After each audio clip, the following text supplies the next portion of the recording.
Money can rise. Money can fall. Some people run fast and still hit the wall. Some people earn more and somehow stay stuck.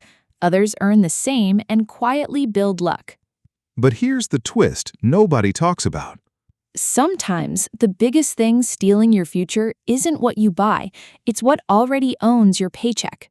And trust us, when you finally see the numbers, You'll never look at debt the same way again. before we begin, hit subscribe, like this video, and turn on notifications. Because on this channel, we break down money, systems, and the hidden math shaping your life. Let's start with someone who looks completely fine from the outside. Meet Diana. She's 34 years old, good career, works in HR, comfortable apartment, annual income around $67,000. If you looked at her life quickly, you'd probably think she's doing all right. Because Diana isn't reckless. She isn't buying luxury handbags every week. She isn't ordering expensive vacations she can't afford. She's organized. She meal preps every Sunday. She contributes a little to retirement. She tracks spending. She does what responsible adults are supposed to do. But something strange keeps happening. Every time her salary increases, she doesn't feel richer, not even close. She just feels less behind. And if you've ever had that feeling, that moment where you receive more money but somehow breathe exactly the same, you already understand Diana. Because beneath the surface, there's another story happening. 3 credit cards, $23,000 still sitting there, student loans following her for years, a car payment she once promised herself, "I'll eliminate this quickly." That was the plan, but then life happened. Months became years, years became routines, and eventually the payments stopped feeling temporary. They started feeling normal. And here's the dangerous part. Diana doesn't wake up thinking, "I'm drowning," because debt rarely feels dramatic. It's quieter than that. It feels like, I'll handle it next year. Things will improve after the next raise. I just need a little more time. And for nearly 6 years, there's one question Diana hasn't been able to answer honestly. What would my money actually do if none of these payments existed? Now let's meet someone else. Daniel, 43 years old, same city, almost the same income, around $71,000 a year. 3 years ago, Daniel made a payment that looked completely ordinary. No celebration, no fireworks, no social media post. Because it was simply his last debt payment, last card, last student loan, last car note, finished.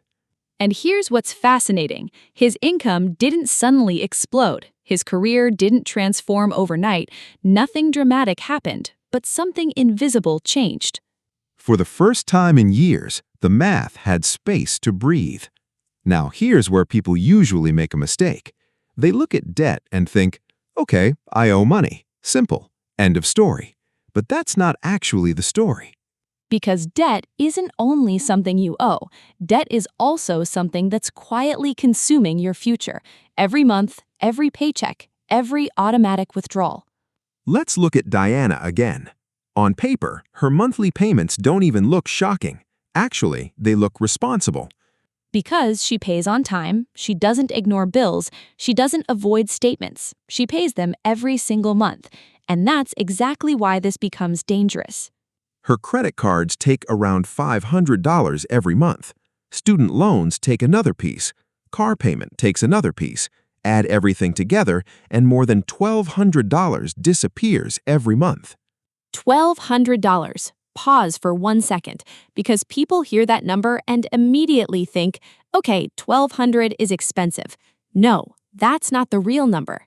The real number is what $1,200 could have become. Because money never sits still. Money always has a job. It's either building your future or paying for your past. And most people never compare those two realities side by side. Imagine taking that same amount every month, same money, same person, same life, and simply redirecting it.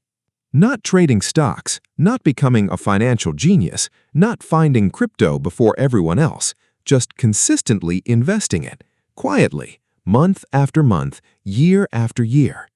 Now, suddenly, the conversation changes because after 10 years, you're no longer looking at payments, you're looking at hundreds of thousands of dollars. And after 20 years, the number starts becoming uncomfortable. Not because it's small, because it's massive. Because now, Diana isn't only paying debt, she's unknowingly giving up a future version of herself, a future account balance, a future house, future choices, future freedom. And nobody sends a notification saying, "Warning, future wealth has declined." No app says that. No bank statement says that. Which is exactly why people never feel it happening. Not today, not tomorrow, not next month. They feel it 10 years later. Let's call this what it really is. Not interest, not APR, not financial jargon. A tax. Because taxes take money before you touch it, and debt often does exactly the same thing, except this one isn't collected by governments, it's collected by yesterday. Think about that. You're paying money today for decisions you made years ago. And the painful part isn't even the payment itself, it's what that payment never becomes, because every dollar has two possible futures. Future number 1, leave your account, never come back. Future number 2, leave your account, then return years later with friends. That's compound growth. And compound growth is weird, because in the beginning it looks slow, almost boring. Year 1 doesn't impress anyone. Year 2 looks ordinary. Year 3 still feels small. Then, suddenly, the curve starts bending upward, and people say, "Wow, that happened fast." No, it didn't happen fast. It happened quietly. Huge difference. Let's go back to Daniel. Not after everything was finished. Let's rewind to the final stretch, because this part matters more than people think. At his highest point, Daniel had debt too. Cards, student loans, car payments, nothing unusual, nothing dramatic. Actually, it looked a lot like Diana's situation. And for a while, progress felt painfully slow. You know that feeling? You make payments every month, you sacrifice things, you stay disciplined, and somehow the numbers barely move. Because debt repayment feels strange. The beginning feels like pushing a car uphill. You push, you sweat, you struggle, and the car barely moves an inch. But Daniel eventually noticed something. Every time one account disappeared, something else happened. His attack became stronger. Because when one payment vanished, he didn't celebrate by increasing spending. He didn't suddenly say, "I deserve a bigger car. I deserve more subscriptions. I deserve more lifestyle." He took that freed payment and stacked it on the next target, then stacked again, then stacked again. And suddenly, something weird started happening. The progress that felt impossible at the beginning started speeding up, almost aggressively.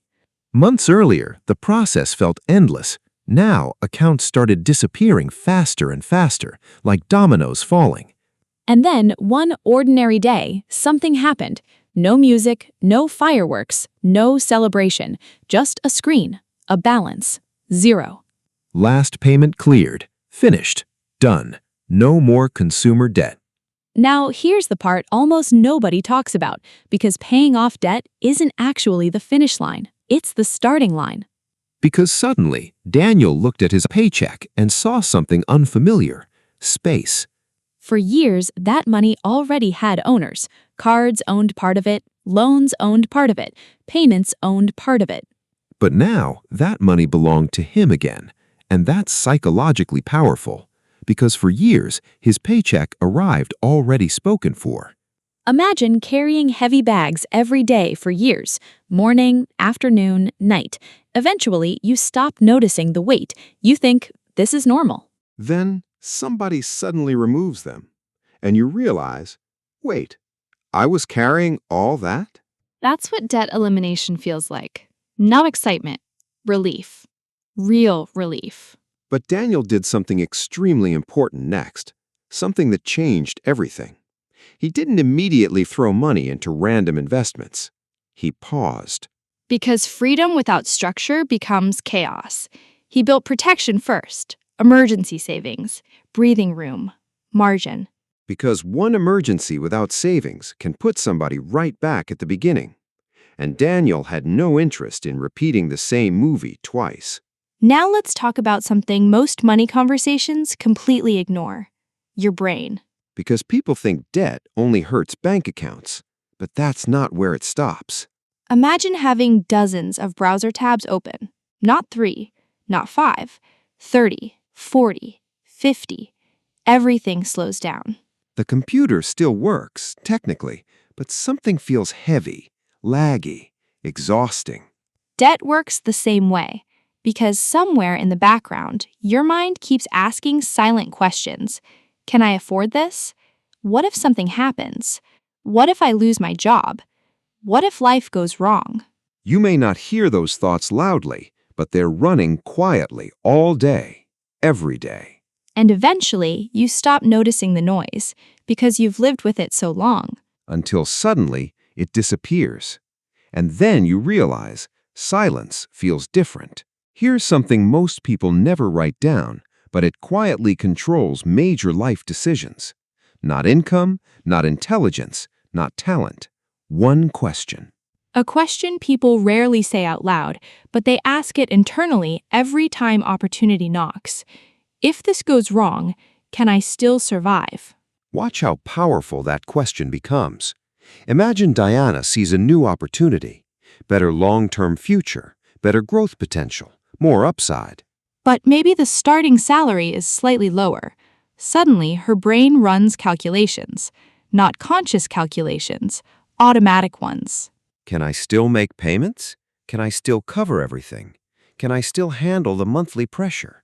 Now, imagine she wants to start something on the side: a consulting project, a business idea, a certification program, something she's been thinking about for years. Again, same question.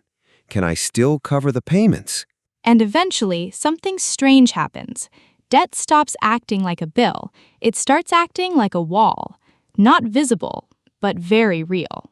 Because opportunities don't always arrive wearing a sign saying, "Future wealth this way." Sometimes opportunities look risky, temporary, uncomfortable.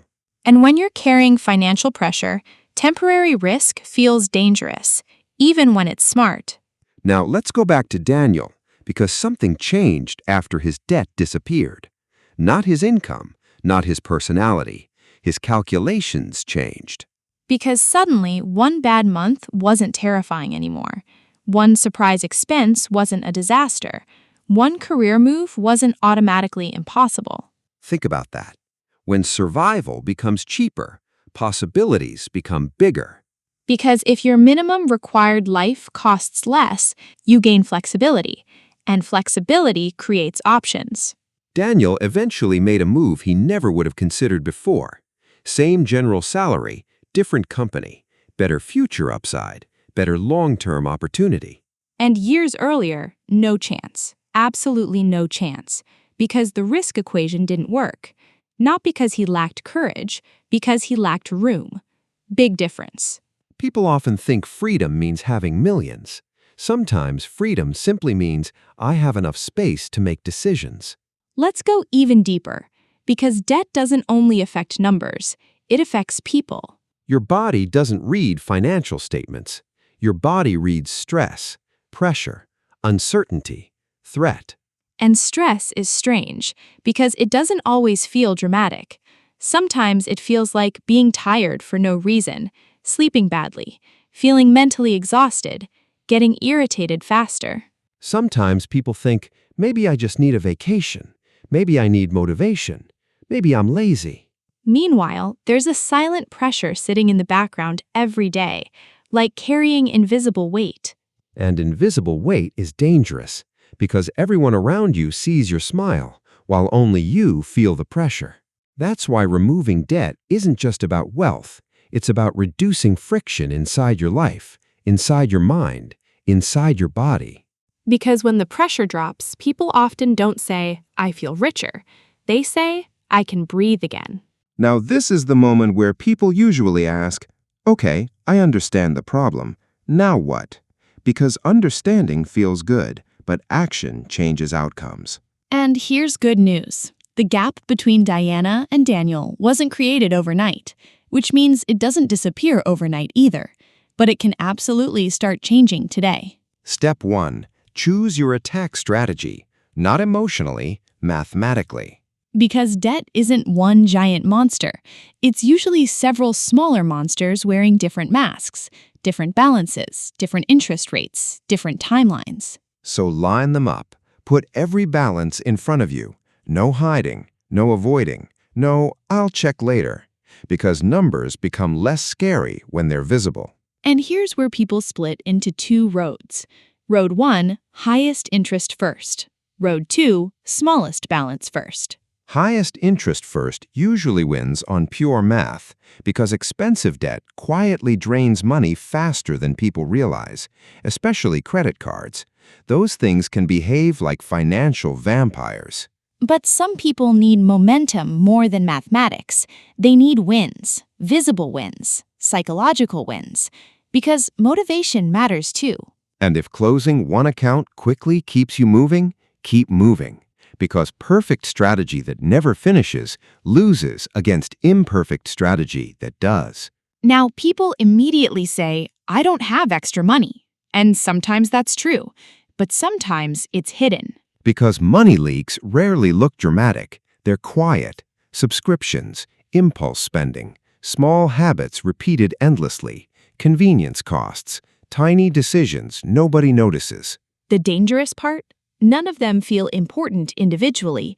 $10 here, $20 there, $30 somewhere else. But little leaks become large rivers, month after month, year after year. Let's say someone finds an extra $200, not $2,000, not $5,000, just $200. People hear that and think, that's nothing. No, it's not nothing, because acceleration changes everything. Extra payments don't reduce debt linearly. They compress time, and time is where the magic lives. Years disappear, interest disappears, stress disappears, and suddenly future you starts existing faster. Now listen carefully, because this is where many people accidentally destroy their progress. The day debt disappears. Sounds strange, right? Because people think that's the easy part. No, that's the dangerous part. Because suddenly money returns, and without a plan, money immediately finds new places to go. Better food, better phone, better car, more subscriptions, more comfort, more lifestyle. And none of those things feel stupid individually. That's what makes it dangerous, because lifestyle growth is quiet. 6 months later, people look around and think, wait, where did the extra money go? Before the final payment disappears, decide where the money goes next. Before, not after. Because money without instructions follows emotion. Money with instructions follows purpose. Protection first. Emergency savings, breathing room, margin, safety. Then capture opportunities already sitting in front of you. Retirement matches, long-term investing, automatic contributions, systems. Then let consistency do what consistency always does. Quiet work, repeated work, invisible work. Because wealth often grows like planting trees. Day 1 looks ridiculous. Day 30 looks small. Day 100 still looks ordinary. Years later, people suddenly ask, wow, where did all this come from? Let's come back one final time to Diana and Daniel. Same city, similar salaries, similar intelligence, similar lives. From the outside, they look almost identical. Year 1, almost impossible to tell apart. Year 3, still close. Year 5, gap getting noticeable. Then year 10 arrives, and suddenly something strange happens. One person has options the other person doesn't. Not because one became smarter, not because one became lucky, because compounding finally had room. And compounding is patient, very patient, then suddenly not patient at all. Because small gaps become large gaps. Large gaps become life-changing gaps, and life-changing gaps become entirely different realities. Diana isn't failing, not even close. She's responsible, disciplined, careful. She simply hasn't calculated the full cost yet. Not the balance, the price of carrying the balance. Not what leaves her account, what never gets a chance to arrive. If you saw yourself somewhere in today's story, don't ignore it, because awareness changes direction. And remember, people who build wealth fastest aren't always the people earning the most. They're usually the people who finally understood what staying stuck was costing them. Subscribe if you want to understand money, financial systems, and the hidden math shaping everyday life. Like this video, share it with someone who needs to see it, because one conversation can change someone's financial future. We'll see you in the next one. And until then, make your money work for your future instead of paying for your past.